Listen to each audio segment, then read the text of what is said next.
Morning. Let's come to order and go on the record, please. I'm Charlotte Mitchell, Chair of the Utilities Commission. With me this morning are Commissioners Brown, Bland, Clodfelter, Duffley, Hughes, McKissick, and Kimmerite. In compliance with State Government Ethics Act, I remind members of the Commission of our duty to avoid conflicts of interest and inquire at this time as to whether any member of the Commission has a known conflict with respect to matters coming before us. The record will reflect that no conflicts have been identified, so we'll proceed with Public Staff Item 1. Yes, good morning. My name is David Lentz. I'm with the Public Staff Accounting Division. Item number 1 is docket number E34, sub 56. Is a motion filed by New River Light and Power seeking approval of a change in its purchase power adjustment rates and a true up on the block size for renewable energy rider. The adjustments to the riders will be effective for 12 months, beginning with bills rendered in March 2023. The public staff reviewed the filings and documents supporting the calculation of the riders and found the information to be accurate and reasonable. The public staff recommends that the commission approve New River Light and Power's motion as filed. It's been moved and seconded that the item be approved as recommended by the public staff. Are there any questions or discussion on the item? All right, all in favor indicate with an eye. Aye. Is there anyone opposed? All right, that motion carries. Thank you, Mr. Lentz. Thank you. All right, we will move on to Public Staff Item 2. By myself today. Thank you. I'm Jack Floyd with the Energy Division. Got 3 items I'm going to go over. Item 2 is a filing by Dominion Energy North Carolina to close its air-conditioned cycling program effective March 31st. The program has been an active demand-side management program since about 2011 and presently serves approximately 2,300 customers in North Carolina. The request is primarily driven by a technology shift towards smart thermostats that can more cost-effectively serve the same purpose of providing Dominion with capacity reductions during peak periods. The cost effectiveness of the program has diminished over the years, and the company indicates that it's becoming more difficult to maintain those devices. Based on our review, the public staff recommends that the commission issued our proposed order closing the air-conditioned cycling program effective March 31. All right, go ahead. All right, it's been moved and seconded that the item be approved. Mr. Floyd, just one question before I call for the vote. I think you indicated that there are 2,300 participants in this program. Is that right? Yes. And that's across both jurisdictions? No, that's Only in North Carolina? Okay. And how does that number of participants compare to the numbers in the residential smart thermostat program? This thermostat program is fairly new, so it has a much lower participation rate at the moment. Okay. It's less than a couple of hundred. Okay, but the company anticipates that numbers to grow in the Yes. thermostat program. Okay, They're focusing more of their time and energy on the thermostat. and marketing efforts, I assume. Okay. All right, any additional questions for Mr. Floyd? All right, motion that's been seconded is to approve the program. All in favor indicate with an eye. Anyone opposed? All right, motion carries. Item 3 is a request by Duke Energy Progress for approval of its residential income qualified efficiency and weatherization program. This program is based on their pay for performance pilot and a similar program offered by Duke Energy Carolinas.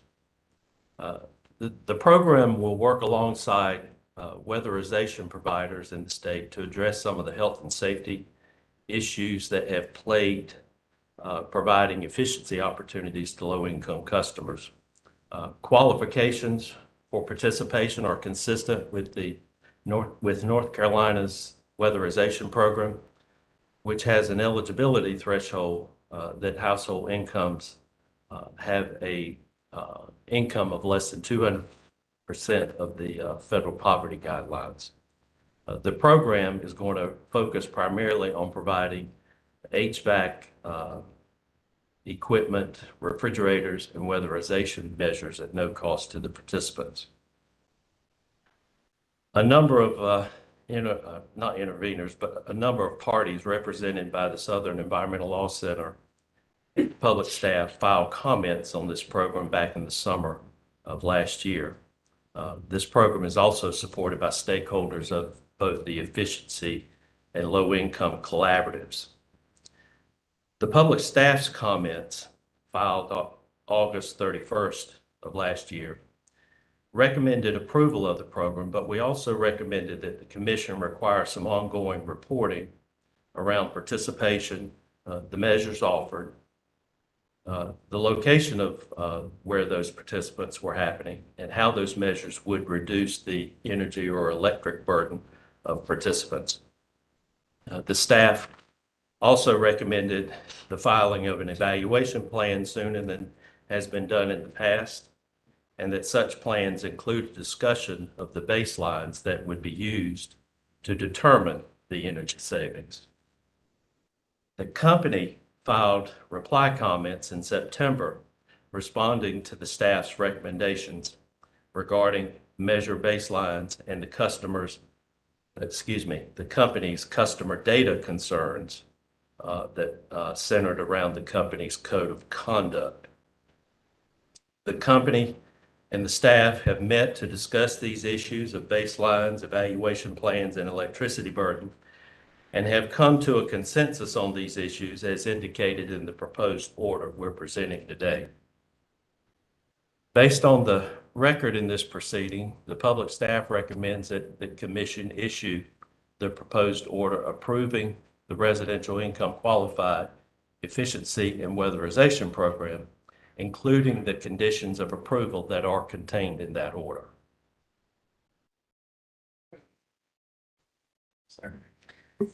All right, it's been moved and seconded that the item be approved as recommended by the public staff. Questions?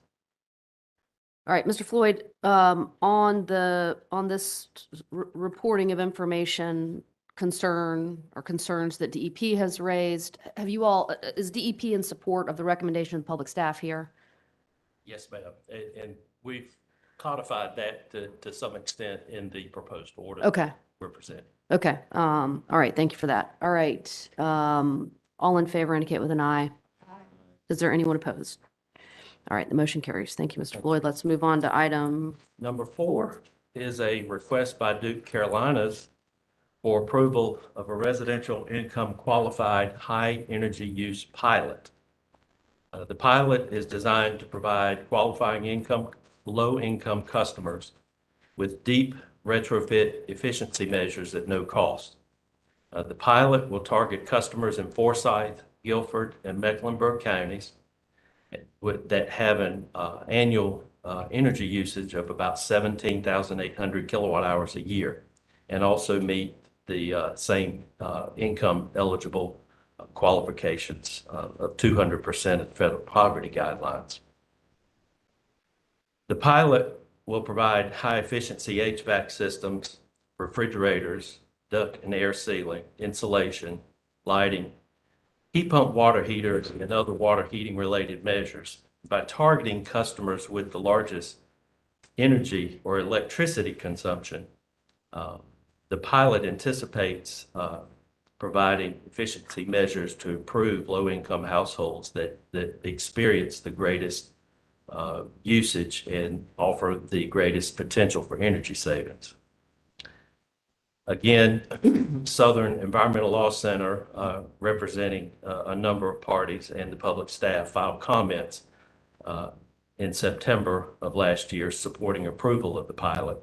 And again, this pilot is also supported by stakeholders in both the efficiency and the low-income collaborative. The staff's comments are very similar to the item that I just discussed regarding approval of the pilot. We recommended that the pilot be approved for a 3-year period, but also recommended that the commission require the company to provide an evaluation plan within 12 months, describing baselines that would be used to determine energy savings, and providing a number of other items near the end of the pilot that would inform whether it would be appropriate to develop the pilot into a full program or not. The company filed reply comments in September of last year responding to those recommendations. The company and the public staff have met to discuss those issues, and we believe that they have been resolved and are represented by the proposed order that's being presented.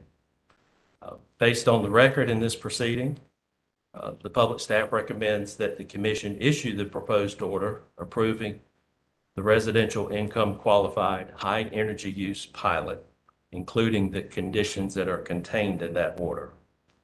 And I'll also note that there are a couple of errors on the first page.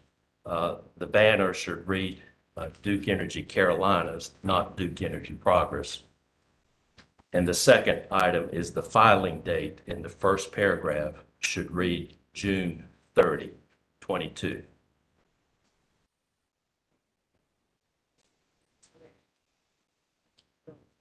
Second.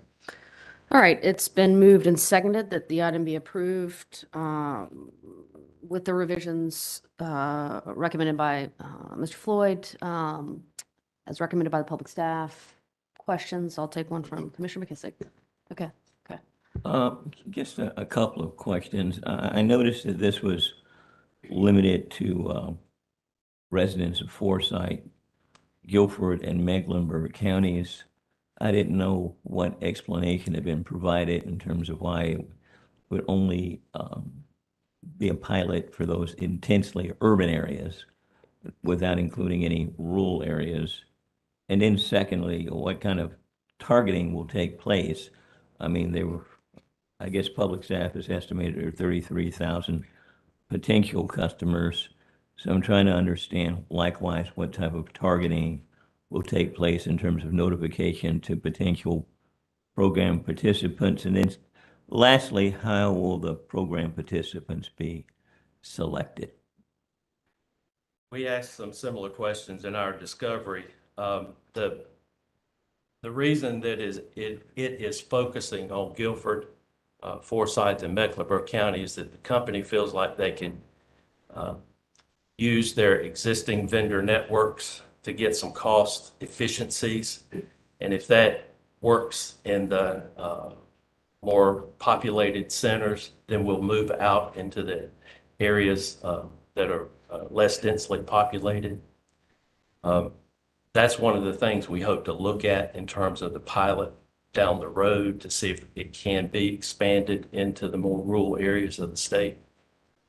The other thing is that with respect to your question about qualification, they intend to try to use existing weatherization and other agencies that are out there serving low-income customers to identify who is potentially eligible. The company also has an understanding through billing practices and who may be in arrears or falling behind in their bills to identify customers in those areas. And so that both of those will be part of that diagnostic process to understand who is eligible. But the other thing, the company told the public staff that they're not limiting what they're doing to just people who are already qualified, for example, light heat. Mm-hmm. They're looking, if other customers who can provide the income qualifying information and can demonstrate that they qualify, they would also be able to participate. Well, I appreciate those explanations. I think the more they can do to provide notification of the existence of the program to the broadest number of potential participants possible, the better. And in terms of how they will select program participants, did they say much about that? Because, I mean, I assume that at some point they may reach a threshold in terms of what they anticipate in terms of numbers of participants, and there may be selection criteria that might be informative or insightful. I'm quoting off the top of my head, but I believe they want to limit the participation in the pilot to no more than 1,000 customers total at this point. But your question is valid. That is something that hopes to inform the pilot to determine whether this is appropriate as a full-scale program across their whole service territory. Well, I hope that information will be provided as the pilot moves forward. We have recommended, and the company has agreed, that this pilot should run for about 3 years. 2 years is really what they intend to ramp up in terms of participation. So we should be able to see toward the end of the 3-year period what's happening. Thank you, sir.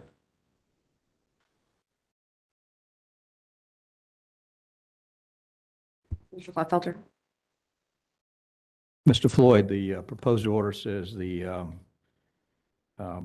target population includes renters as well as owners. Yes, sir. Is there any requirement that the landlord in a rental unit provide any participation, financial participation in the retrofits? That the landlord provide? Right. No, sir. Not that I'm aware of. Is there anything in the program designed to mitigate the risk that the landlord simply captures all of the energy savings by increasing the rent? I wish I could say there was a tighter legal instrument that is available, but no, sir, there's not.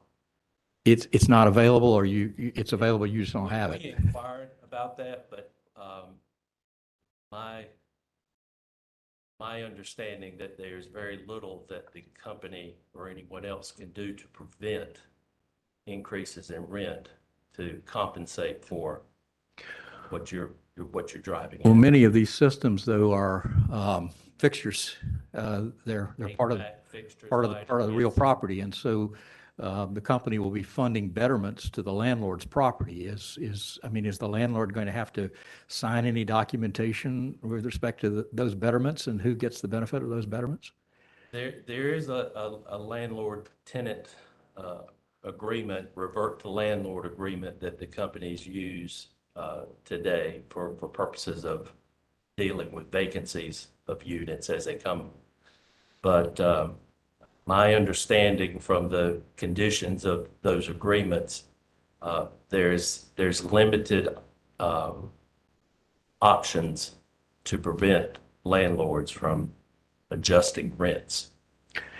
Well, I understand that in a general sense, but since improvements are being made to the landlord's property, there's an opportunity there to negotiate some sort of protections. I just am curious as to what we can find out about that. We hope to look at some of that during the course of the program.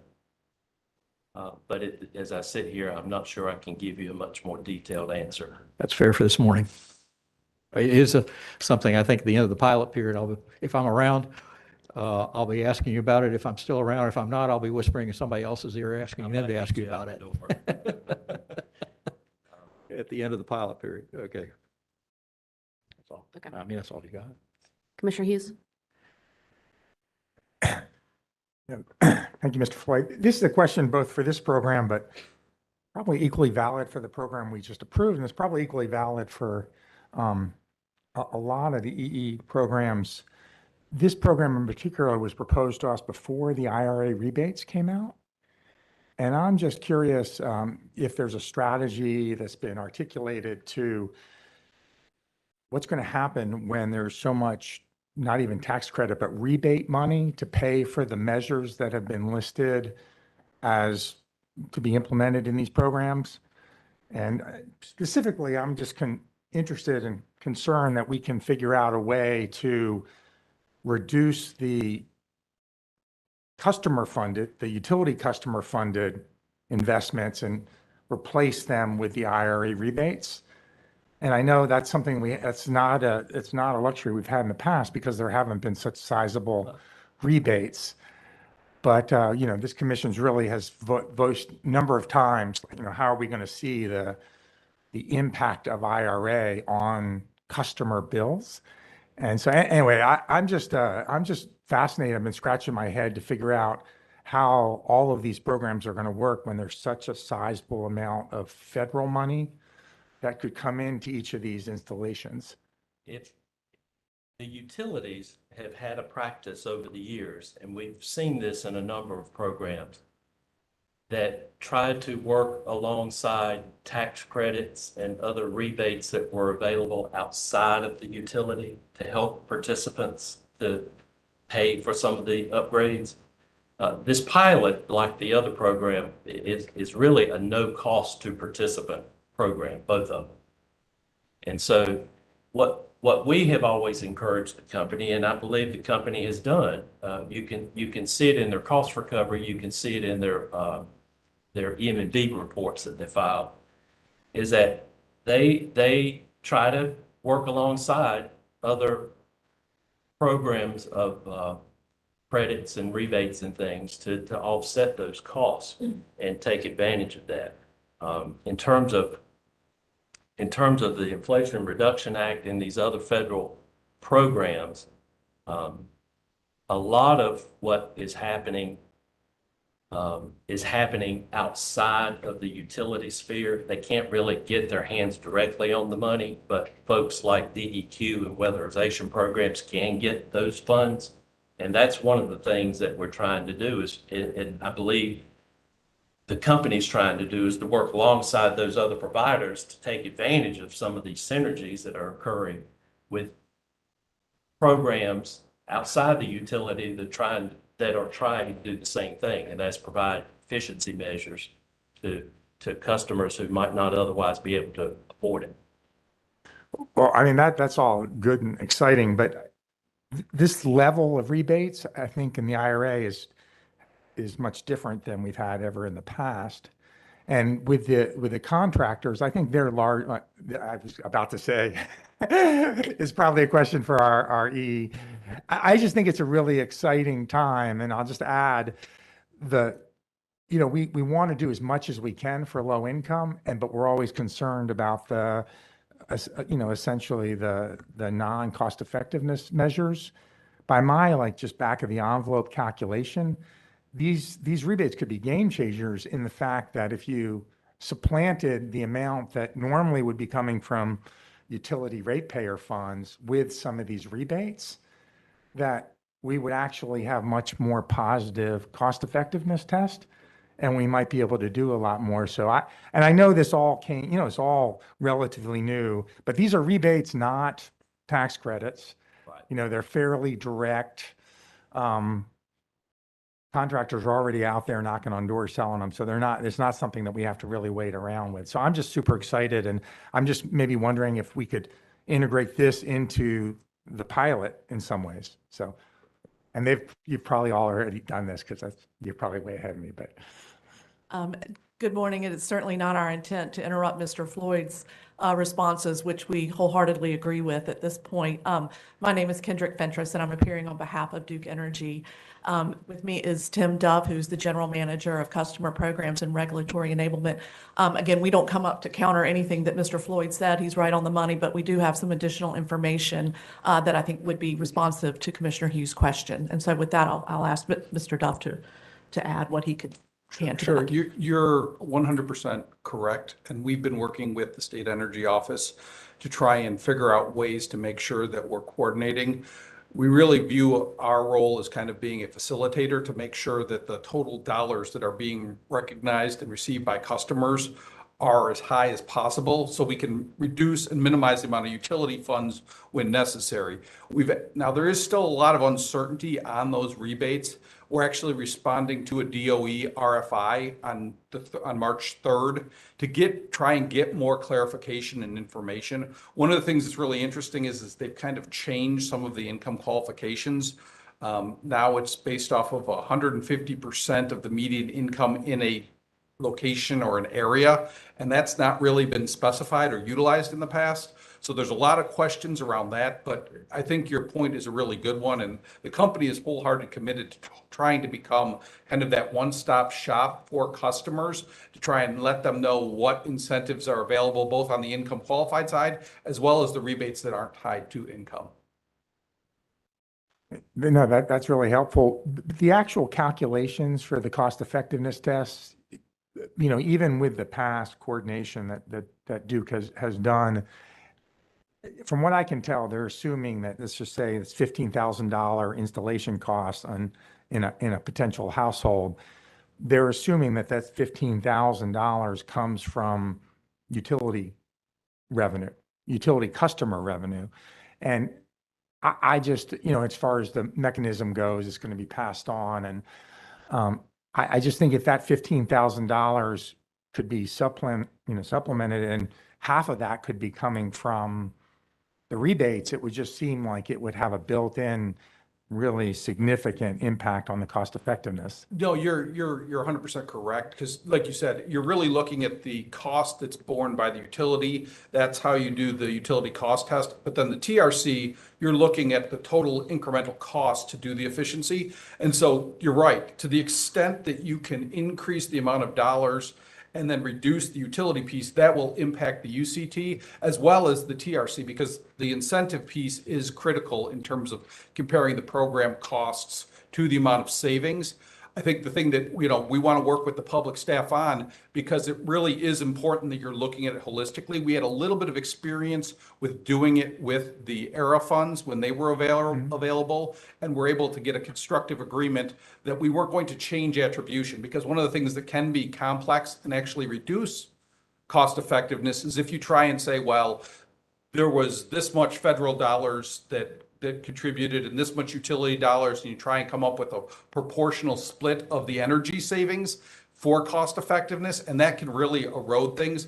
Like I said, during ERA, we were able to look at it holistically and then look at our utility incentives versus those, and that does in fact improve incentives, because the view is it's just like a sale in the market. Those federal dollars are part of the price now for all eligible customers. So 100% agree with you, and we're working towards getting more clarification from the DOE, as well as we're working with the state energy agencies to make sure that our programs work in coordination and collaboration to maximize the federal dollars and try and reduce the utility dollars to the extent possible.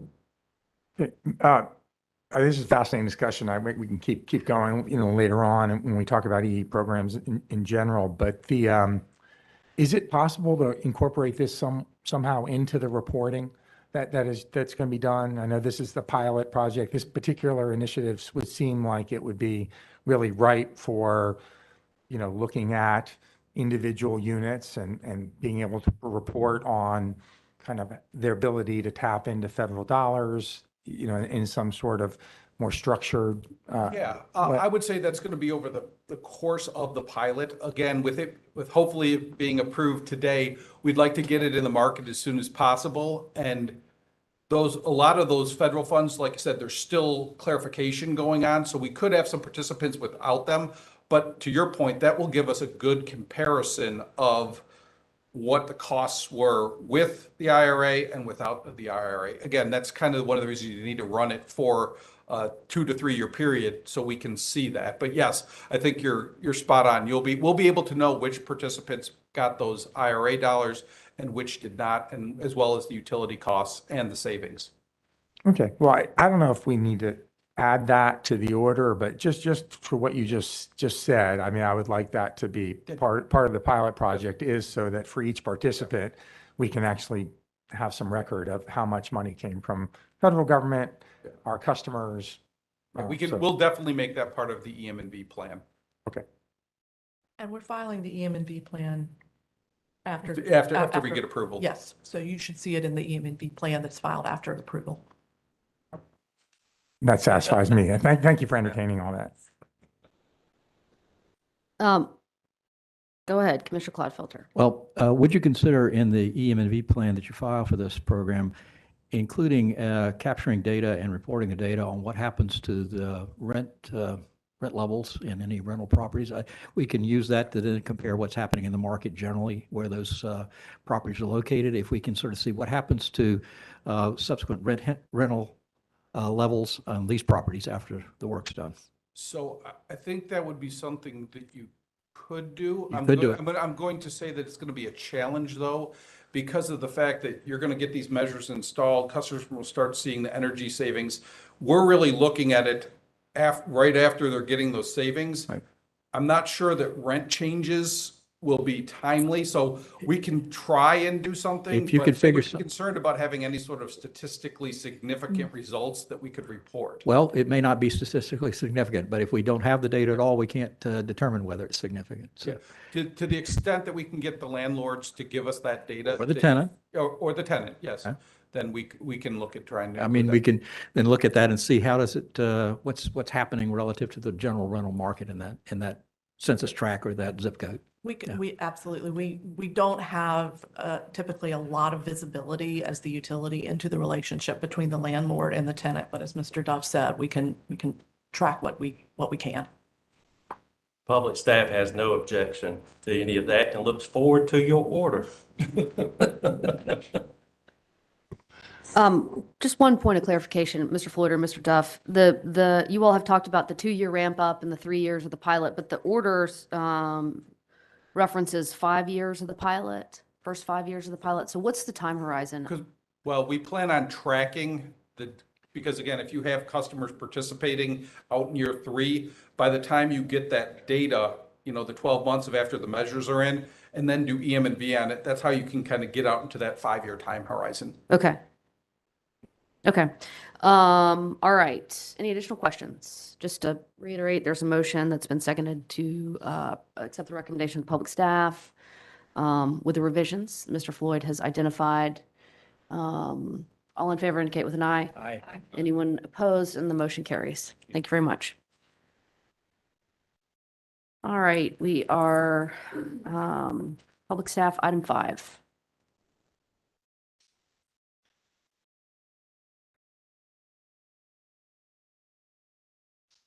Morning, Chair, Commission.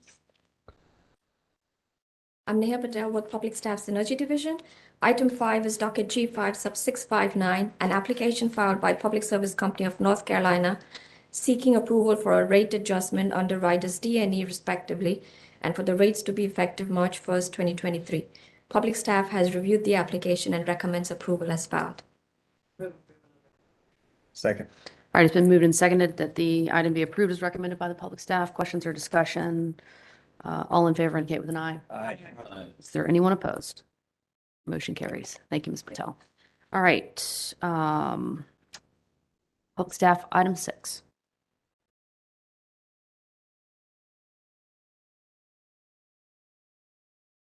Good morning, Commission. My name is Blaze Mitchell with the Public Staff Energy Division, and I'll be presenting item 6, G9, sub 823 today. Item 6 is a petition requesting authority for Piedmont Natural Gas Company to decrease its benchmark cost of gas from the current rate of $4 per decatherm to $3.50 per decatherm, effective March 1st, 2023. Public staff has reviewed the proposed rate changes and recommends approval as filed. Second. It's been moved and seconded that the item be approved as recommended by the public staff. Questions or discussion? All right, all in favor indicate with an eye. Aye. Is there anyone opposed? Motion carries. Thank you, Thank Mr. Commissioner. All right, next up, we will hear from Dominion on Winter Storm Elliott.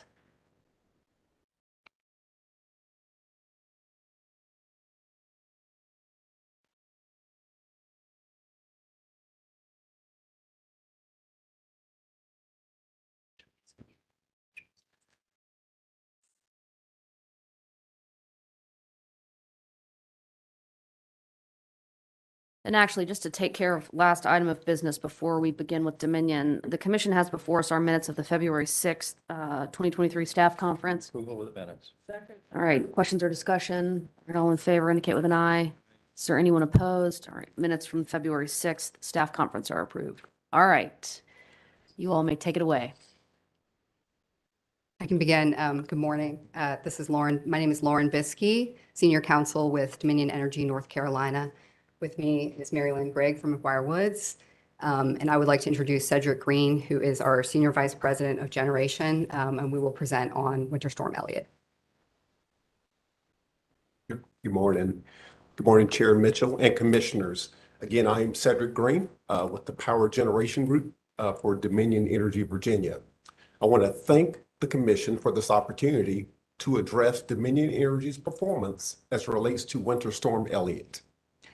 I am joined by my Dominion Energy colleagues, Jackie Biatello, Director of Regulated Operations, Mike Farmer, Manager of Electric Transmission System Operation Planning. And also joined is Scott Gaskell, General Manager of Regulatory Affairs, and Dale Henson, Manager of Market Origination. And they are here to answer any questions that you may have as well. In a moment, we will give a brief presentation. The safety, reliability, and efficiency of our operations are paramount to everything we do at Dominion Energy. This is especially true in the days leading up to and during Winter Storm Elliott. This storm was an unprecedented weather event that brought historic cold temperatures and extremely high customer demand for electricity. On December 24th of last year, Dominion Energy hit an all-time peak load of 22,189 megawatts. To compare, our previous all-time peak record load was 21,651 megawatts on February 20th, 2015. I am proud to say that Dominion Energy was in a strong position to proactively manage the potential risks associated with the storm. First, proper forecasting and weather insights were critical to ensuring we operated reliably and efficiently for our customers. Secondly, generating units were prepared and additional units were brought online for adequate preparation. Finally, multiple calls were held with essential team members to make sure that critical units remained online and to support potential restoration efforts. In fact, many of our colleagues gave up their time with their loved ones during the holidays to support our customers and communities. I am extremely proud of the team and how well our generation fleet performed supporting our customers. Our transmission grid also proved to be resilient during this challenging period. And although we were successful, there are always lessons that can be learned and applied going forward. Thank you again. I will now turn it over to Jackie for her presentation. Thank you, Cedric. Start sharing the screen here. All right, thank you, Chair Mitchell and Commissioners, for having us here today to share our experience during Winter Storm Elliott. We have four main objectives that we're going to share today.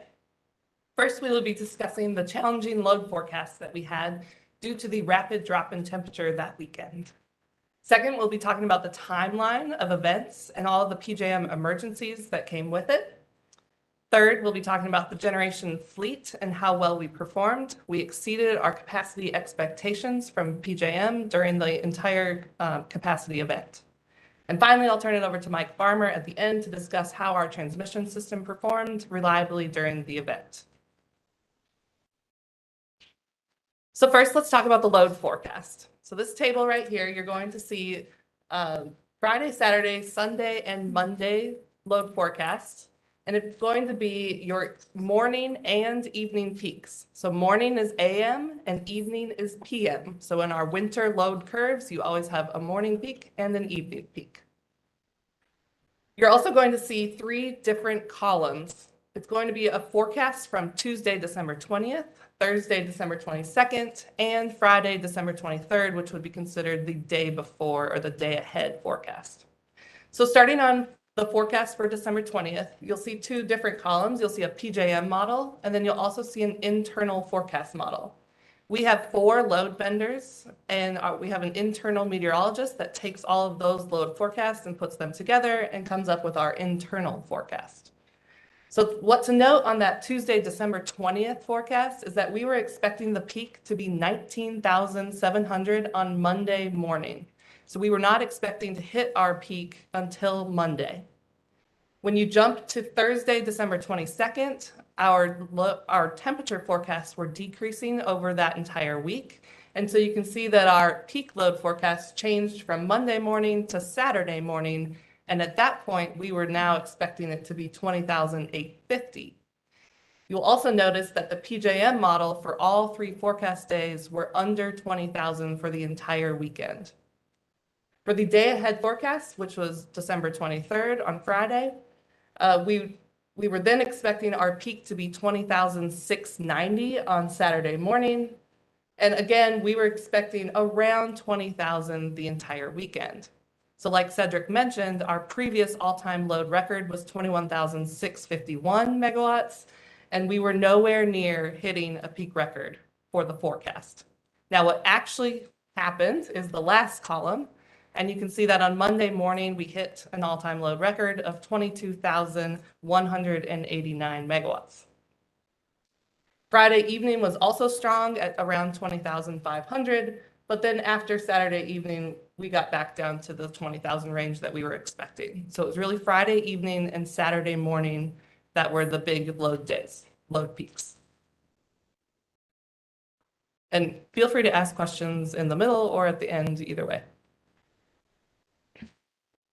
Ms. Vitello, is the divergence between the PJM forecast and the internal forecast, is this typical? I mean, do you all typically see this level of divergence?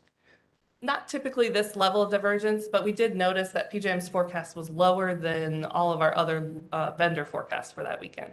Okay, and I know you have the number, the actual forecast on the page, but could you, in percent relative terms, so PJM's, I've read elsewhere that PJM's load forecast was about, there was a 10% divergence from what it was actually experiencing. So what was the divergence between Dominion's internal forecasts and load as actually experienced? So around, well, the difference, 22,000 and 21,000 or so. So 1,000 divided by 22,000, whatever that is. Okay. Okay. Okay. Yeah. I mean, understood. Okay. All right. Thank you. Go ahead, Commissioner Duffley. So you mentioned that this is an all-time peak load. Yes. What are the causes of this all-time peak load, in your opinion? So we'll go over that here. In the future. Yeah, so really the rapid drop in temperature is the main thing. And I've also heard people say that this event would have been much worse had it been during the work week versus the weekend. Do you agree or disagree with that assessment? I agree with that assessment. So usually our load forecasts are lower on the weekend because less people are working, the schools aren't open. So generally your load will be lower on weekends, and it will be even lower on holidays. So that's what made this so tricky, is that it was a holiday and a weekend at the same time. Okay, thank you. All right, so this next graph is looking at our forecasted temperatures and our actual temperature in Richmond for the 24-hour period of Friday afternoon through Saturday afternoon. And as you can see, the yellow line is a 3-day before temperature forecast. And so for Saturday morning, 3 days ahead of time, we were expecting the low to be in Richmond 12 degrees Fahrenheit. And then if you look at the day before, which is the blue line, it dropped 2 degrees to around 10 degrees Fahrenheit. So what actually happened is the purple line, and it came in 2 degrees even lower at 8 degrees Fahrenheit. So the temperature definitely was less than what we were expecting, which added to the increased load. The wind chill was even colder, and that's on the right axis line. So it's the dotted line, but it fell below negative 10 degrees Fahrenheit for the wind chill. Very cold. All right, this next graph is looking at the past 10 years of load for the month of December for the DOM zone. And as you can see, the blue circled line right there is the Christmas weekend. What's interesting to note here is that the valley of the night, so between about midnight and 0400, we did not drop below 20,000 megawatts. And in the past 10 years, there has never been a peak that has hit 20,000 megawatts in the DOM zone. So it was a very out of the ordinary event for December. Can you talk a little bit more about that? I mean, I'm curious about what you're experiencing at nighttime, when you typically see a greater drop off. I know that PJM was still at like 120,000 megawatts in the middle of the night. Just Yeah. talk about where y'all were. Okay, so looking at this slide, the next slide. Okay. Then you can see the 3 days, okay? So we've got Friday, December 23rd, Saturday, December 24th, and Sunday, December 25th. On Tuesday, December 20th, PJM issued a cold weather advisory. And that is a new PJM emergency procedure that they implemented October 1st of 2022. So we're used to having just cold weather alerts, but PJM started the advisories. So on that Tuesday, they said, okay, everybody in PJM, get ready for the cold to come. And on Thursday, December 22nd, they issued a cold weather alert for the Western region only on Friday. The Western region includes our VCHEC station, but the rest of the DOM zone is in the Southern region. So technically, for the most part, we were not in the cold weather alert on Friday.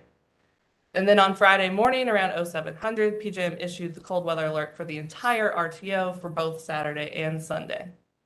So going into that Friday, if you remember, it was warm on Thursday and it was warm on Friday morning. And it was a rapid decrease in temperature. It was like the most drop in temperature over a 12-hour period. So that started around 1200 in Richmond. And as you can see, the load curve just shot up in the middle of the afternoon on Friday. So at 1400 on Friday, that's when we have our meeting, if there's a cold weather alert, to talk about the weekend events and how our units are going to run and what to do if certain things happen. And so at 1400, we all met and we said, okay, our units are going to sit at min load. The holiday's going to kill the load. The load's going to be much less than forecasted. We did not expect anything to come from this weekend at 1400 on Friday. 2 hours later at 1617, PJM issued a 100% synchronized reserve event, which is the same thing as a spin event. And what that means is they want any unit that's online to ramp up as quickly as possible in the next 10 minutes. And so usually when PJM calls a spin event, those events are only going to last 7 to 10 minutes because they're short. They usually just lose a unit. They need megawatts really quickly. And that's that. This spin event did not end until 1809 on Friday. So it was an almost 2-hour spin event. Very unusual for PJM. So when this happened, after about 20 minutes when it hadn't ended, I looked at the load curve and it was shooting straight up and it was about 2 hours ahead of time. So PJM was expecting their peak to be at hour ending 21, which means from 2000 to 2100. But this was coming in way quicker than they thought. So PJM actually peaked at hour ending 19 with 134,699 megawatts. They were expecting their peak to be 127,000 megawatts. So they were much higher than expected. At 1730, PJM issued a maximum generation emergency action. Now in PJM's emergency procedures, they usually have a warning, an alert, and then an action. So usually you get a little bit of forewarning before something's going to happen. This caught PJM and us all by surprise, and so they went straight to the action at 1730. Now PJM, when they called the max gen emergency action, this triggers a PAI, which is a performance assessment interval. PJM started PAIs in 2016, which was the result of the polar vortex. And for the DOM zone, we have had one PAI in our history, and that was on October 2nd of 2019. And that lasted a total of 1 hour and 45 minutes. It was like 99 degrees in Richmond that day, in the middle of outage season. So this would be DOM zone's second PAI, and it was the first ever entire RTO PAI. Now, the reason it's called a PAI is because it's 5-minute intervals. So you're looking at every 5 minutes. So we got through PJM's evening peak that night, and then they ended the max gen emergency action at 2300. So that was 5.5 hours of a PAI, which is 66 intervals. During the overnight hours, we had a load forecast of our valley going down to 19,000, but our valley, the green line, never crossed 20,000. So we stayed above 20,000 the entire night. So we knew that our morning peak was gonna be big. So around 0500, when I looked at the forecast, the peak was still supposed to be around 21,800, which would break a record, but what actually came in hour ending 8 was 22,189. So we passed the 22,000 mark. Throughout the middle of the day, oh yeah, and at 0425, PJM started the Max Gen emergency action again. So we're back into the PAI emergencies. In the middle of the day, our load forecast was supposed to go down to 19,000 for the valley, and we hit 17,000. So once I saw it cross 19,000 and start going back down, I knew we were in good shape. Now, we were also expecting our evening peak to be the same as our morning for that Saturday. So we were getting units ready. We thought we could potentially get another 22,000 megawatts that evening. Dominion put out a voluntary call for conservation that afternoon. And if you look at the shape of that evening peak, you can see we got to 19,800 and we basically stayed there for 4 to 5 hours. That is a very abnormal looking evening peak. And I believe that's from the call for conservation from our customers.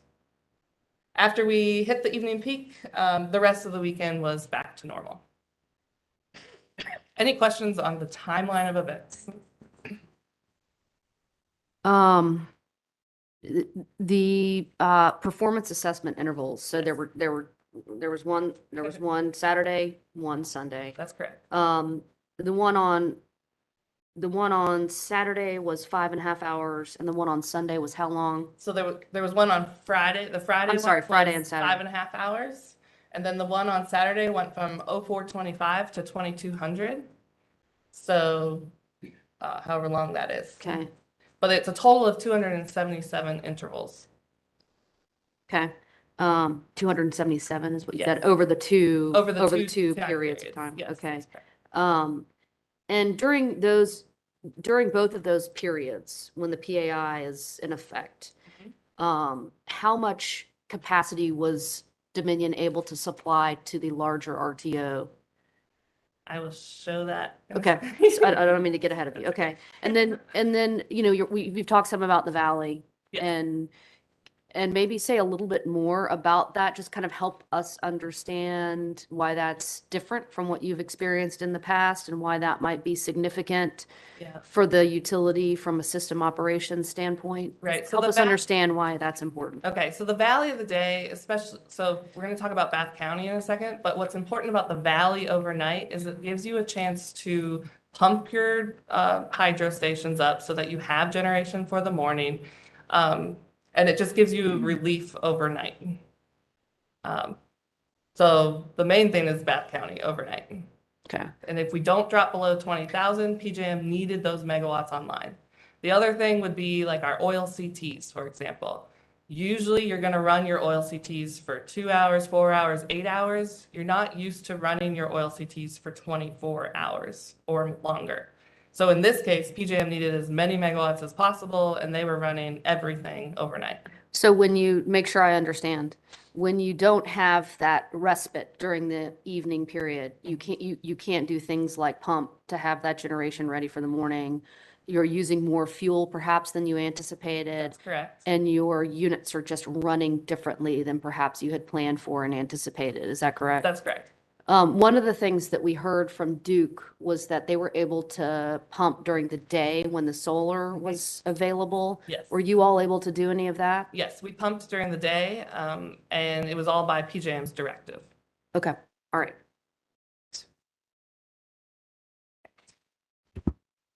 I have a quick question about, you said that PJM issued a cold weather alert rather than advisory, and that was the new policy as October 2022. What's the practical difference between?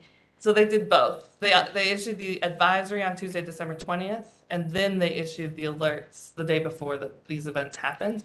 An advisory is just get ready. An alert is actually that it's happening, and they can call you on different schedules. Okay, thank you. All right, this is a look at our day-ahead and real-time LMPs for the DOM zone. The green line is the day-ahead LMP, and the blue line is real-time LMP, and the table in the far right is your averages for on-peak and off-peak. What's important to note here is that day-ahead awards are posted around 1300 or 1330 the day before an event, right? So if you look at Saturday and Friday night, PJM did not see this coming. The day-ahead awards and the day-ahead LMPs are not as significant as your real-time LMPs. Now, the cap on real-time LMPs is $2,000 per megawatt hour, and anytime we went above $2,000 per megawatt hour, that's indicating that there's a shortage event. So if you have a shortage, if you have shortage pricing, you can add on to that $2,000 cap. So as you can see, our maximum was around $4,500 per megawatt hour on Saturday morning. All right, moving on to our generation stations and the. Before we move on, can you talk a little bit more about the implications of the pricing during this period of time? What does that mean? First, maybe kind of start at the beginning. Okay. What do you, when you say shortage or scarcity pricing, what does that mean in real basic terms? Okay, so PJM is short on reserves. And so when they're short on either primary reserves or synchronized reserves or secondary reserves, there can be a shortage pricing added to the main LMP. So that means, make sure I understand, that if a generator is participating, is providing energy to the market, it can command both the market price plus that scarcity or shortage pricing increment. Right, and so you're going to get paid on the real-time LMP if you don't have a day-ahead award. So it's adding to that real-time LMP. And then sort of the alternative, or not alternatively, but what does that mean for customers what does that mean for Dominion's customers, if anything? Well, for Dominion customers, so we have load and generation. So your real-time LMP is going to affect your load, but then it's also going to affect the generation side. The load is going to have to pay more, but the generators are going to receive more. So Dominion's customers, again, make sure Dominion's customers are somewhat insulated from this peakiness because we're a vertically integrated utility. And you're supplying you're meeting your customers' needs, all of your customers' needs in the market that you're actually having to buy back from. Yes. Okay.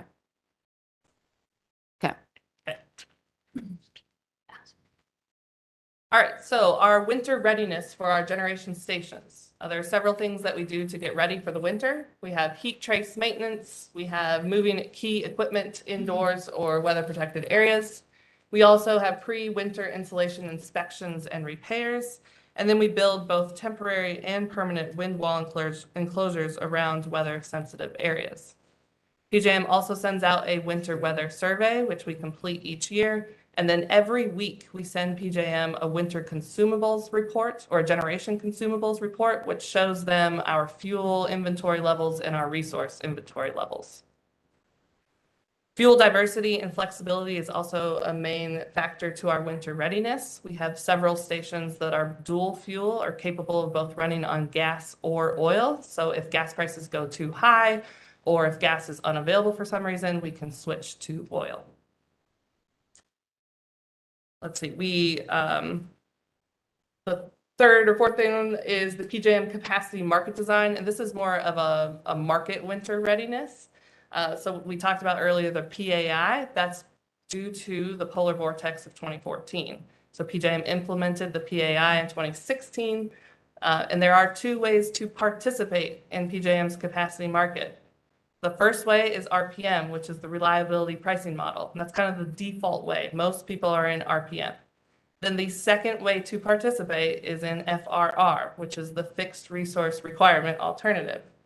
Dominion Energy elected FRR for the 22-23 delivery year, which started June 1st of 2022 and runs through May 31st of 2023. That is a 5-year commitment, so we will be FRR until at least 26-27. Now, when you are in RPM and there is a PAI, you have one option for penalties, and that is the financial non-performance assessment. When you're in FRR, you have two options.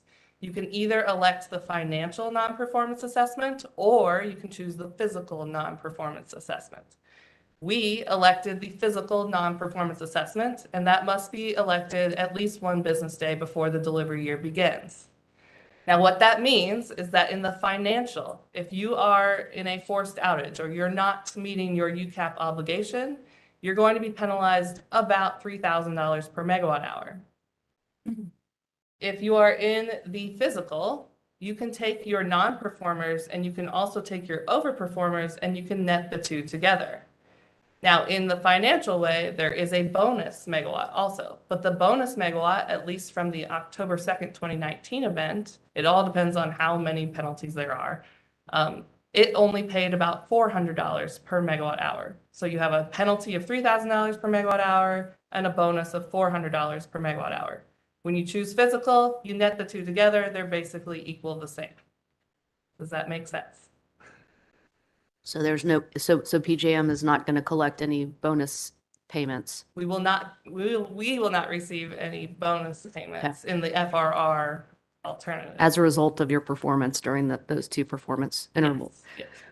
But I do understand correctly, though, that you all were that you were long and you were able to provide, okay, Yes. Okay. And I'll show the net position in Okay. a second. all right. Is there any,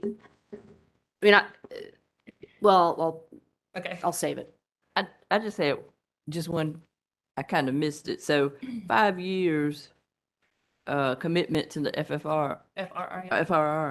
And then when did you say you had to, did you make the choice for the physical assessment? We did You make had the You said you had to choice. do that within, One business day before the delivery year begins. So the delivery year is June 1st. So you have to do it at least one business day before. You have to elect your physical non-performance assessment at least one business day before the delivery year begins. Yeah. Or you have to choose physical or financial. You have to tell PJM either way.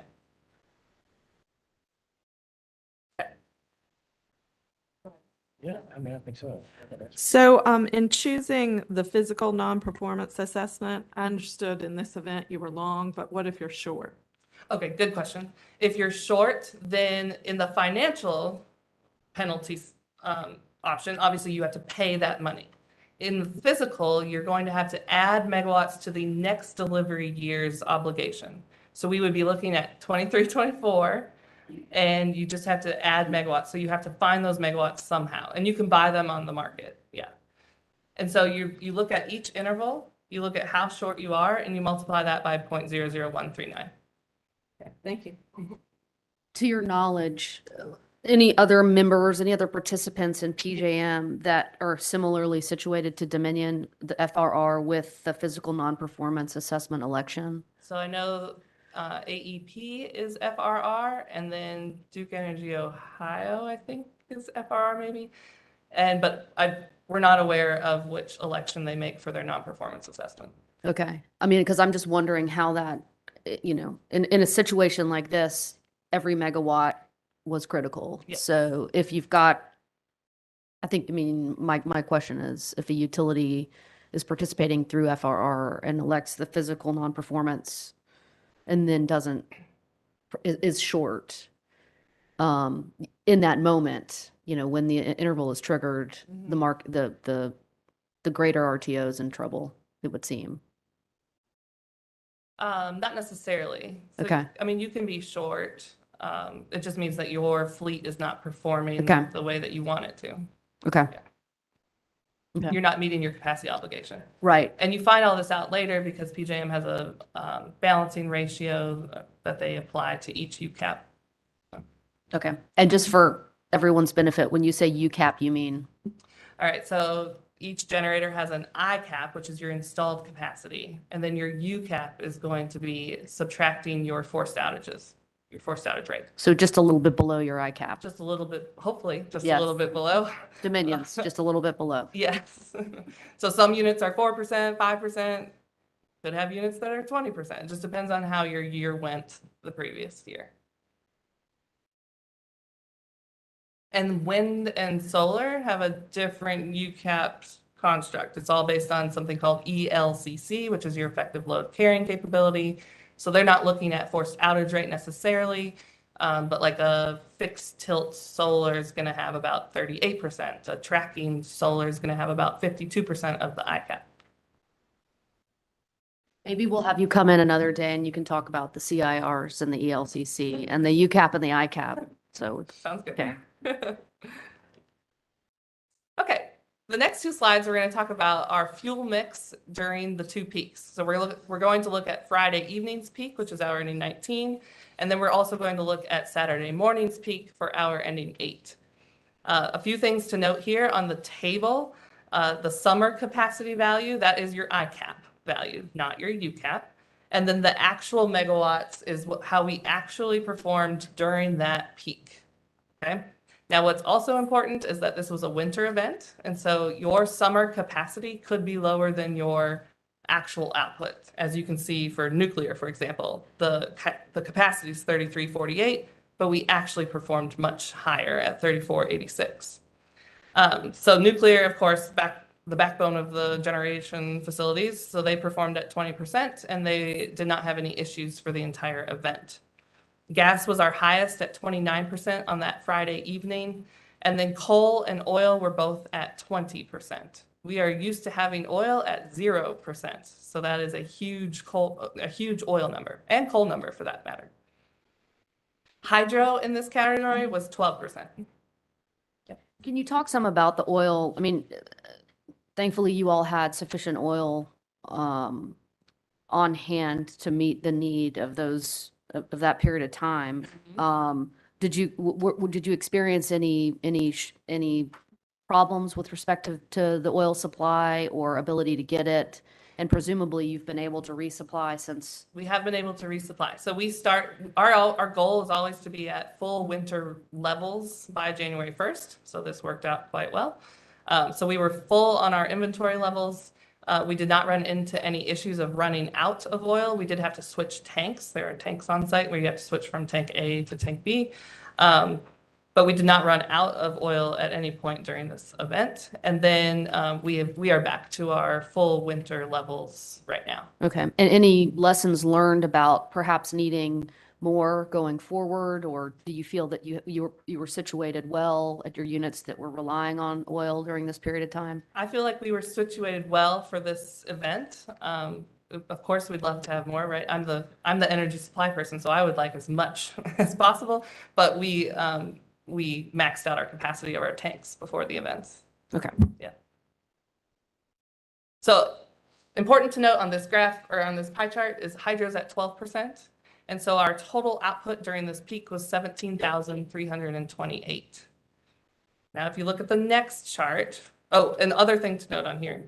Before we go to the next chart, I assume DR is demand response? That's what I was just getting to, yep. Okay, so demand response, 153 megawatts is the capacity, and all of our demand response, so there's a reason for that.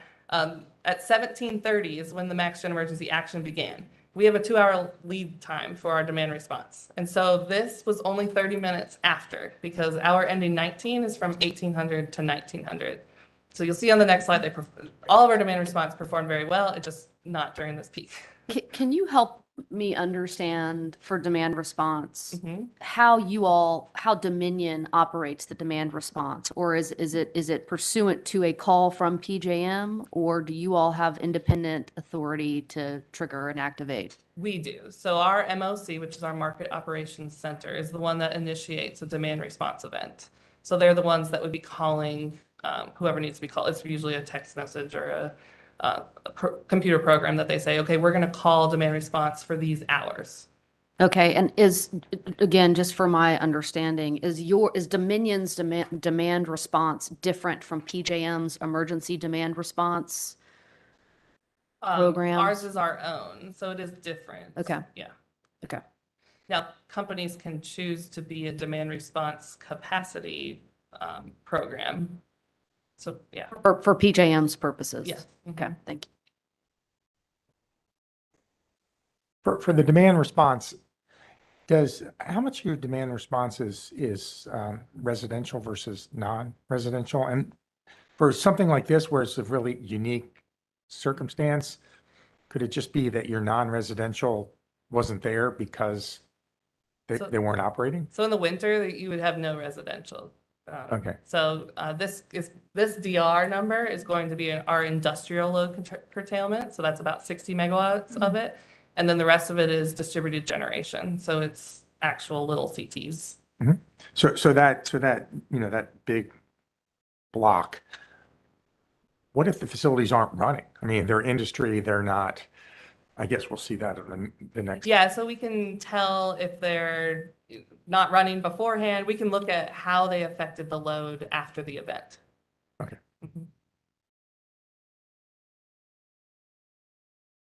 Do you have any other questions? Okay. So looking at the next morning, the biggest difference here is your hydro category. Everything else stays about the same except for hydro. And I'll talk about Bath County in a second, but Bath County is the reason that the hydro number goes from 12% to 2%. It's also one of the main reasons we go from about 17,300 the night before to 15,000 on Saturday morning. So Bath County is your main reason. And then the other reason, so gas, you'll look at gas dropped slightly. That's because we switched Bear Garden from gas to oil at midnight.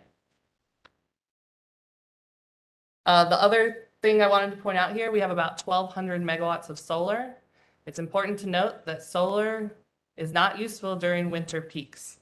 The winter peaks are going to occur after the sun goes down and before the sun rises.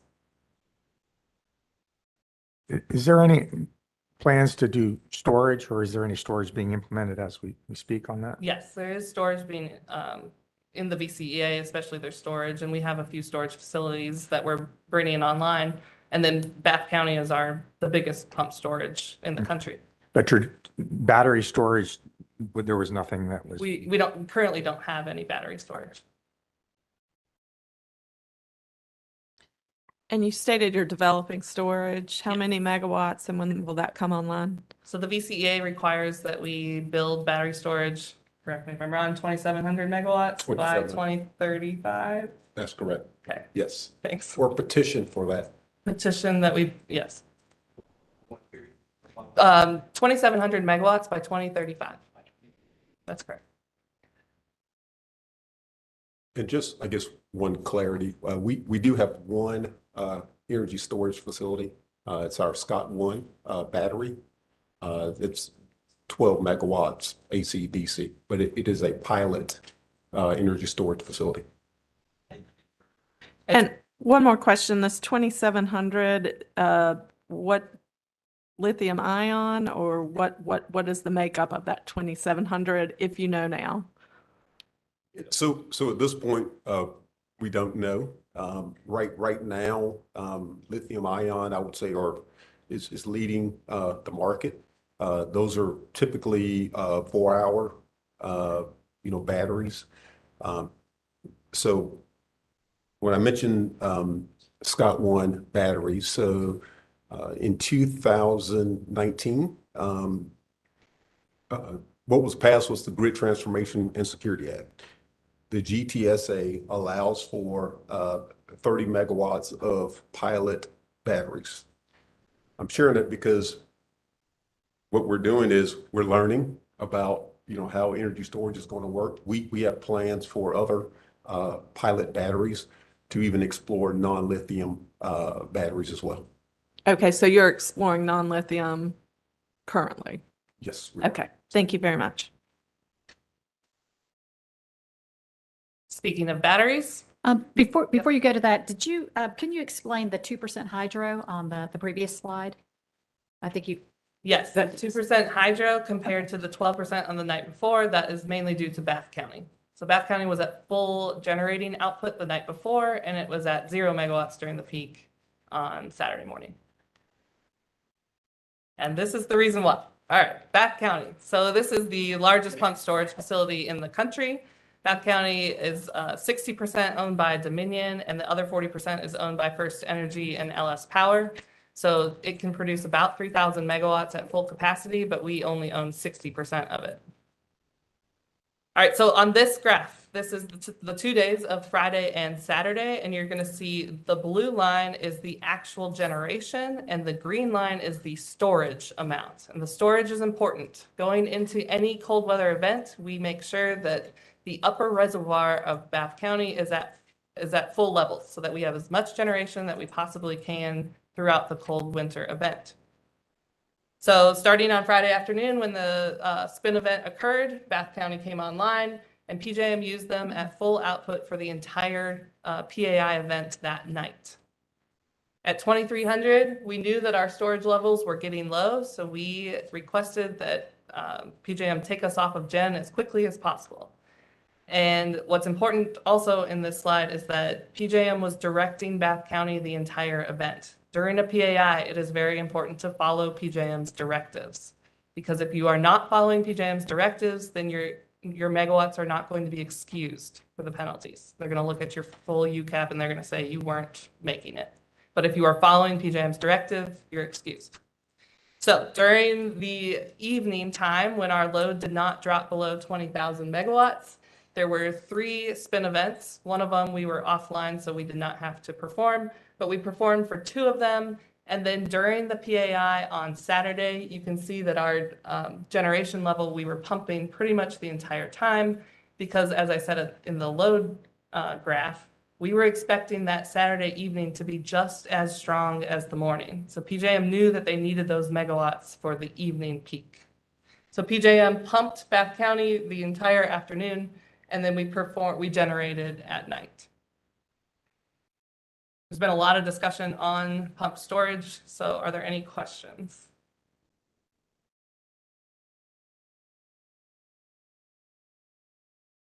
Before we move on, you got one?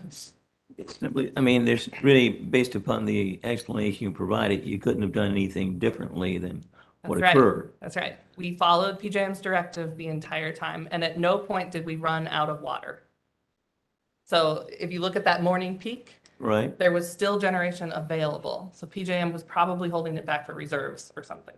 Exactly. But there's nothing differently that could have been done to have changed that outcome based upon the circumstances you were presented with. That's right. Yeah, we started the event with a full pond. We were Right. ready for the cold weather. Thank you. How does the co-ownership work in this graph and in, This is all just Dominion. Okay. But the co-owner was also following PJM directive the entire time.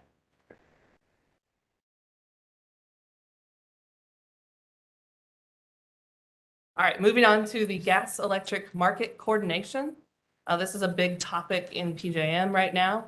The gas day goes from 10 a.m. to 10 a.m. and the electric day is from midnight to midnight. So that's important for day ahead awards and real-time generation. Like we talked about before, we have a lot of units that are dual fuel capable.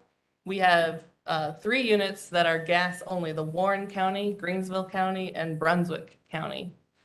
So if you look at those 3 stations, Warren County and Greensville County, those 2 are 3x1s, which means they have 3 gas turbines and 1 steamer. Going into that weekend, we purchased gas to be at full load the entire time. Brunswick County is also a 3x1 unit, but it was derated since around December 15th.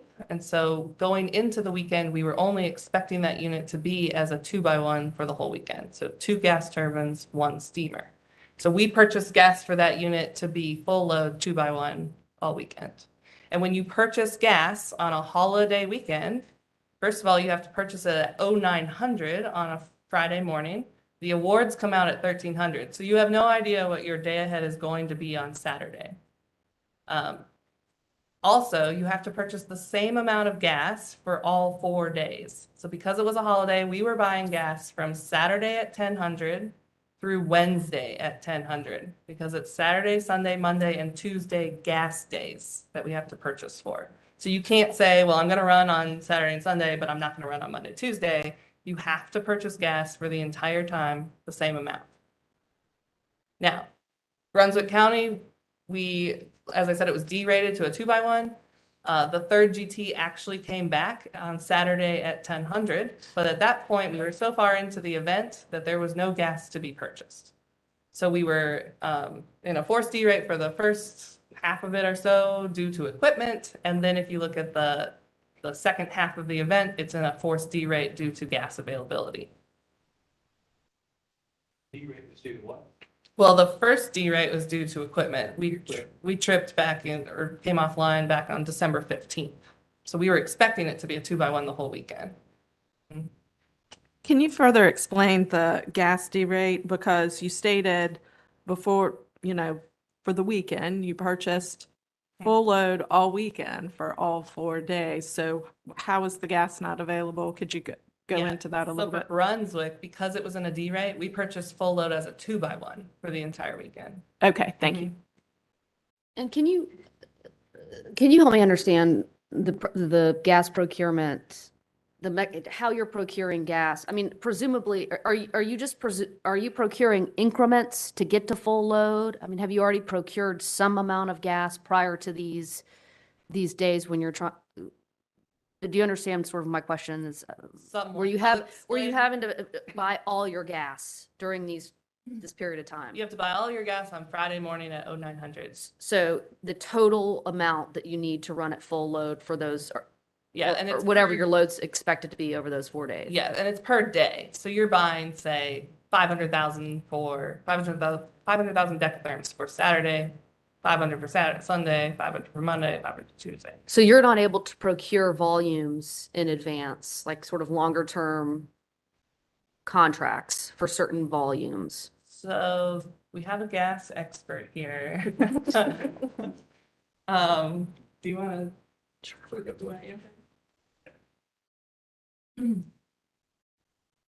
I'm Dale Henson, by the way. Yeah, Dale Henson, manager of market origination, and the fuels group is underneath me, so intimately involved with the gas procurement. So like Jackie said, is like many things in our industry, it's complicated. So, but gas procurement all has to be nominated on that Friday morning. So you have to tell the pipeline how many decatherms you're going to buy and where they're going to go. And I believe that's what Jackie was referring to is that has to happen Friday morning. So when Jackie is talking to my people about how much gas to buy, that's what she's referring to. Now, we do take steps to get in front of that. And so we have a hedging program, for instance. We have some procurement that's called IFERC, which is first of the month. It's commitments that we buy first of the month. So a number of these molecules are sort of contracted for. We're not buying all of them that morning. Okay. But they all have to be nominated that morning, Okay. which is an important, critical sort of step to this thing.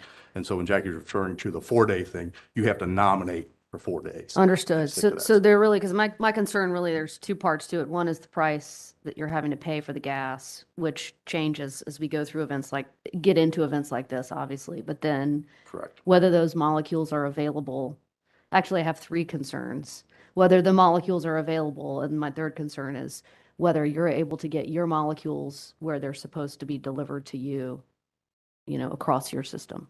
Right, and that's part of, so that weekend, if I believe, was about $60, about $60 or so a decatherm. We're not paying that price for all of our decatherms.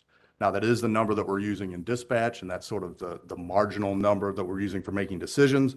But in terms of what's procured ahead of time, we have a number of things that, and that's one of the key metrics we look at is how much gas do we think we'll be able to procure on any given day.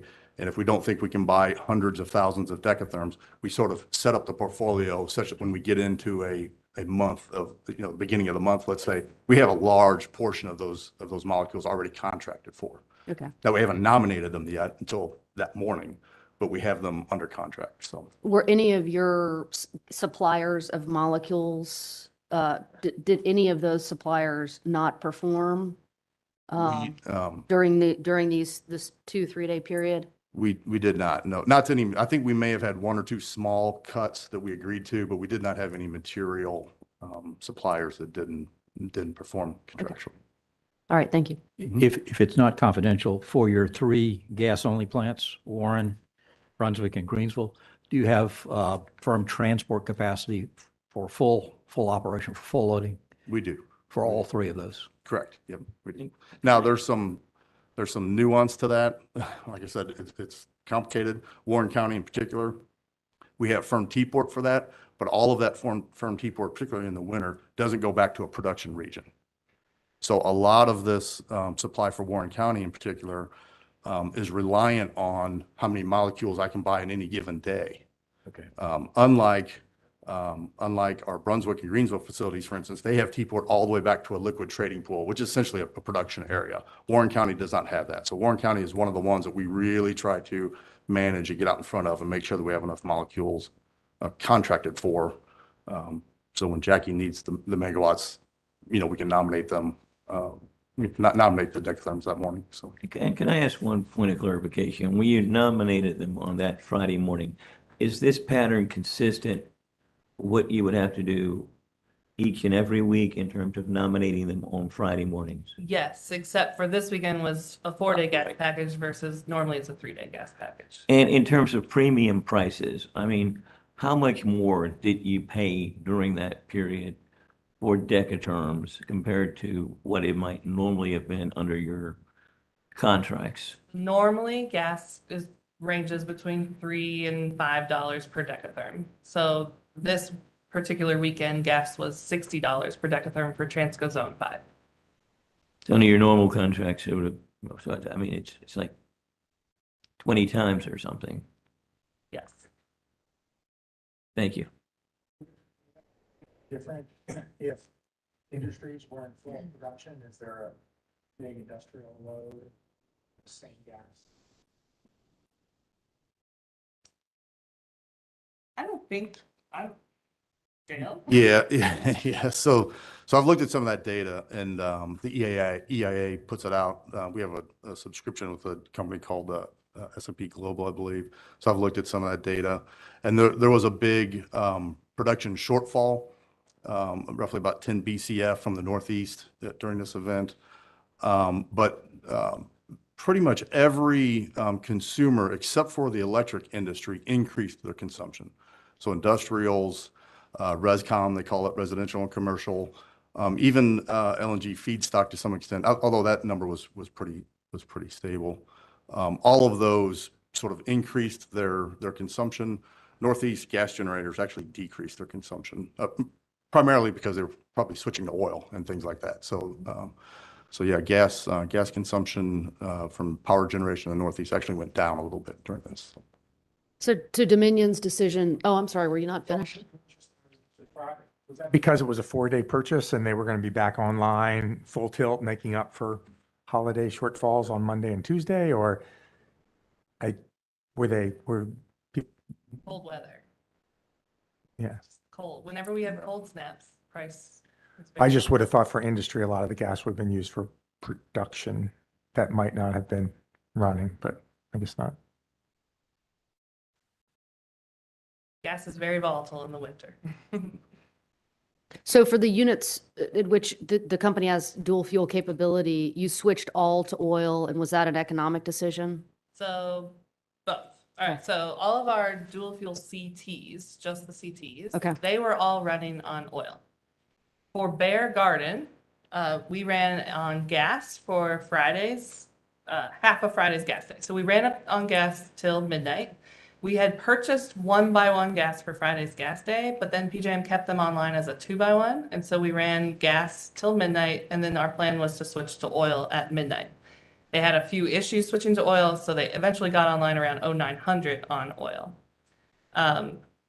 Then Possum Point 6 is also a 2-by-1 unit, so 2 gas turbines, 1 steamer. Their oil tank is only about 3 days of inventory.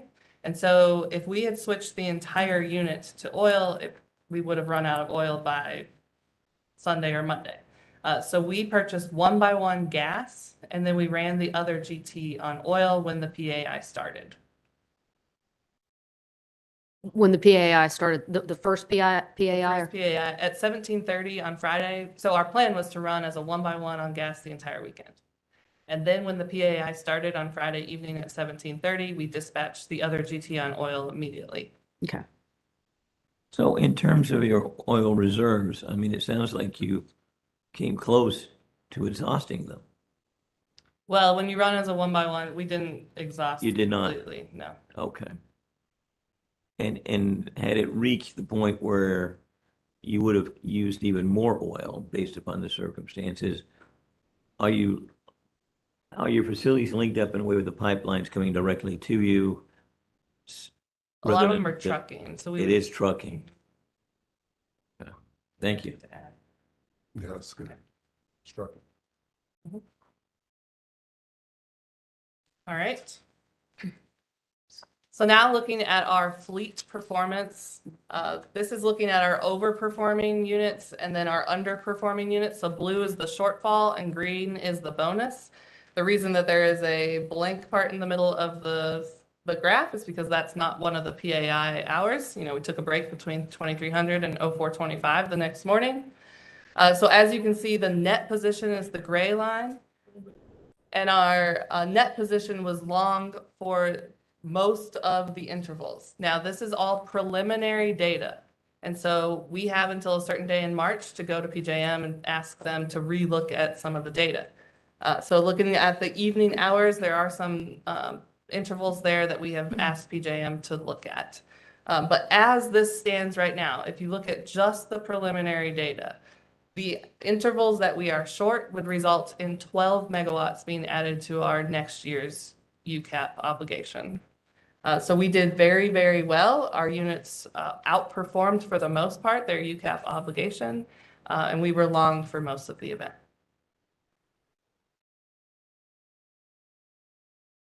All right, and now I'm going to turn it over to Mike Farmer to discuss how the transmission system performed. Good morning, Mike Farmer. I'm the manager of transmission operations at Dominion Energy. I'm pleased to say that during this event, the transmission system operated very well for us. We did have 2 line outage events during this whole period. Neither one of them were related to cold. One was actually an equipment failure on a third-party generation site, and one was actually an equipment failure that happened due to the wind on the 23rd. We did have a few low temperature related incidents that happened during the event. I try to relate this to folks in terms of like your car tires. You know, our breakers operate off of air and they have gas insulation in them. So when temperatures fall dramatically, like they did in this case, the gas and air mechanisms contract, and naturally the pressures inside those devices decrease. And occasionally, if it drops low enough and fast enough, it will trip that device. Now, we did have some of those trip, but none of them affected customers, and none of them took any generation offline. And we were able to go out very quickly and add air and add gas to those to get them back in service very quickly. During the entirety of this event too, we had no real-time overloads on any of our facilities. We also look at, if you notice here, I put N-1. We operate on the transmission grid, we operate to N-1 contingency. What that means is every minute of every day, we take a snapshot of what the system looks like, and we take each individual transmission element out and run an analysis to see what the effect would be if that actually happened, if that line actually tripped out. And during this whole event, none of those analyses showed, with the loss of any equipment, that we would have had any overloads on any of our other facilities. So we saw it as a very positive from that perspective, and that we didn't have anything in the emergency limit range. Now, Jackie did mention that the system load increased rapidly. It remained above 20,000 megawatts for over 17 hours, which is very unusual for us. We usually see that dip overnight, and in this case didn't see it. It stayed up that 20,000 megawatts the whole time over that 23rd to 24th time frame. And it didn't really create any issues for us, but it does raise our awareness when we watch that load not going down. It makes us more cautious and more observant of what's going on in the system. We also had, as she noted, several emergency procedures that were implemented. The 3 that I noted here were emergency load management reduction, synchronized reserve event, and the max generation emergency action. Those aren't actions that we as an transmission operations group act on, but we do see those. And when we see those actions starting to take place, it raises our awareness that we could be in a situation where we will have to act at some point.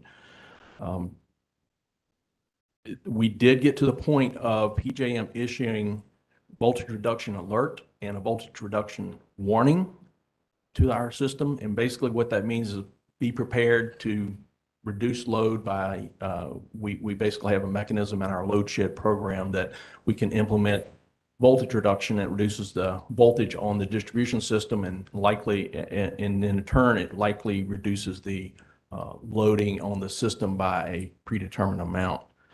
We didn't have to do that. We never got to that point. And in general, our load curtailment plan follows a stepwise process. I think we talked about that kind of the last time we were here, in that we reduce voltage first, then we eventually end up with load shed. We never reached load shed in this particular incident, and we actually never had to actually implement the voltage reduction either. So it's kind of a natural thing. PJM never issued a load shed directive to us or any of the RTO members during this event.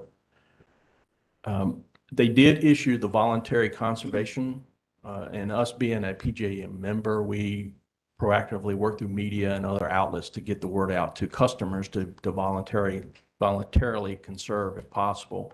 And as Jackie mentioned, I think that was a help to our system peak, especially that evening peak that we were expecting to be as high as the morning, and helped shave that off a bit that day and helped us get through that without having any issues. So overall, I would say the transmission system performed excellent through this event, and it was mainly just a capacity shortage type event that we dealt with. Questions? Commissioner McKissick.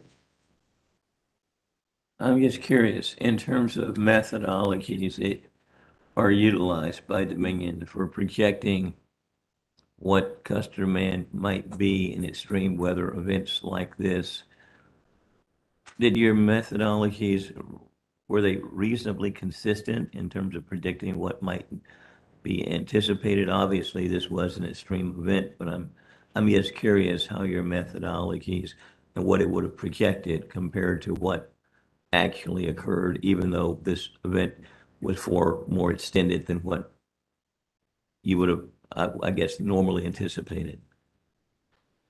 So, we feed off of the projections that are provided by our generation resources. I'm thinking I'm understanding what you're saying. And we take that information and we actually, from a transmission analysis perspective, we actually add a small amount of more load to their projection just to be on the safe side. We always want to be, from the transmission grid, we always want to be more conservative than the actual forecast, so that when we do studies, we are, on the positive side. We don't want to be on the negative side when we're doing our analysis. So not sure if that answers your question, but we take what the load forecast is from the generation aspect, and then we add a standard deviation basically above that to do our analysis. Well, the reason I asked that question is when Duke was in, one of the things they said was problematic was the methodologies that have been used in the past and not having extreme weather events that had occurred for the duration that this one occurred, and that in their modeling to think about how it might impact customer demand and generation capacity to be needed to meet that demand. They did not anticipate the shortfall that occurred. Yeah, and of course, they did experience a load shedding event. So that's what I'm trying to figure out, if there's something different that Dominion may be doing. And it's broader, I guess, than just the transmission issue, but that would have more sufficiently assisted you in preparing for this type of extreme weather event that occurred. I'm not necessarily sure that the methodology is much different between us and, say, Duke. I think Really? we probably use very similar methodologies. There may be differences in the load profiles for customers, especially when you move further south, you get into more heat pump type load. And when heat pump load is, when you get in extreme temperatures, the demand for those type of systems is a lot higher than normal, because the heat strips kick on, emergency heat strips kick on. So those kind of things can add to the demand that individual customers have. And naturally, the further you move north in the latitude, You have less and less heat pump type load, and you have more and more gas, oil type loads for heating. So it's a little less dramatic in many cases as you move further and further north from an electrical perspective. Now, that makes a lot of sense. It does. I appreciate that explanation.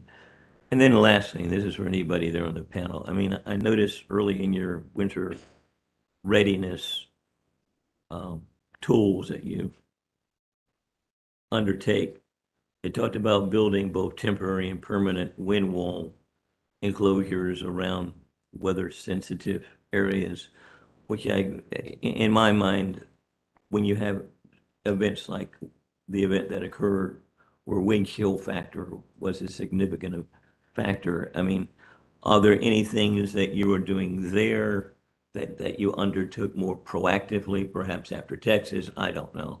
But things that might have better allowed you to be ready for this type of extreme weather event that more so than what others utilities might have done or undertaken. Are there any proactive initiatives that you might have decided, 2 years ago to undertake?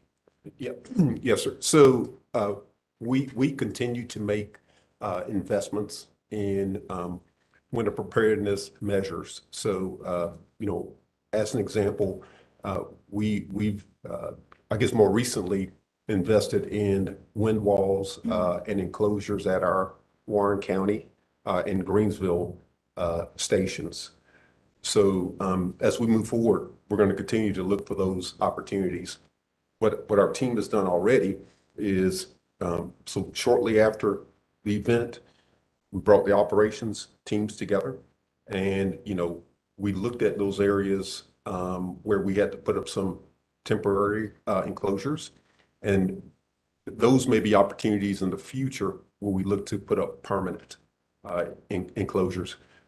One of the big things that we are very focused on is, for example, our transmitters in our stations. When you have those lower temperatures, there's a chance freezing can happen. Then when you lose that transmitter, it can affect the operation of the unit. So a lot of focus on that. Some of our more critical control valves, we put up temporary enclosures. Those will be areas where we will reassess and potentially go with more permanent. And last question, will this event and what you went through impact the way you might conduct what I'll call tabletop exercises that you might go through to help better prepare and better organize the readiness and preparation of the different sectors that need to be ready to respond in this type of situation? And maybe it's too early to know the answer to that, but I'm just curious. Yes, so we, I guess we've looked at it a couple ways. One, right after the event, there were some short-term items we needed to address. Some around heat tracing, right, that we discovered didn't cause issues, but we were able to address that pretty quickly. So Jackie has talked a good bit about the fact that for our dual fuel facilities, we burned liquid fuel for extended periods. Exactly. One thing that we discovered was on some of our combustion turbines, burning that number 2 fuel oil or diesel fuel for extended periods, we had some issues with the flame scanners. Those flame scanners are protection really for that combustor. So if it doesn't see flame, you don't want to continue to put fuel into the engine. So we did see fouling of flame scanners because we were on liquid fuel for extended periods. And so we are actually working with the OEM, the original equipment manufacturer. They actually have as an example, they have a different solution. They call it a non-optical solution. And so we're exploring that with them. If there were probably one area too, again, we'll look at proactively is, again, Jackie talked about, the length of time that we burned oil. Mm-hmm. Well, for a number of our combustors, we also need demineralized water. We inject demineralized water to that combustor for NOx emissions. I see. So one thing we realize is, water is important, right? And having, adequate supply of water, if you're on oil for those extended periods is critical. So our operations team is working with our supply chain group to see what options are out there. Should we procure and stage tankers, on site, ahead of the storm? Those are some of the discussions we're having. Sure. Well, I appreciate that, and I appreciate the presentation that the three of you all have provided, as well as the contributor dealing with gas. It's been very insightful, and I commend you on your readiness and preparedness to deal with this unprecedented weather condition, and it looks like from the lessons that have been learned, you'll be even more prepared the next time. Let's just hope the weather won't be more extreme. Thank you. All right, so that closes us out. Thank you so much for having us here, and we will take any more questions that you had. All right, at this point, it looks like we are out of questions. So I want to reiterate Commissioner McKissick's thank you for your time today and your answering our questions, as well as for your performance during this extremely challenging time. It was unprecedented weather event, we know, and appreciate that you all performed very well and served your customers well.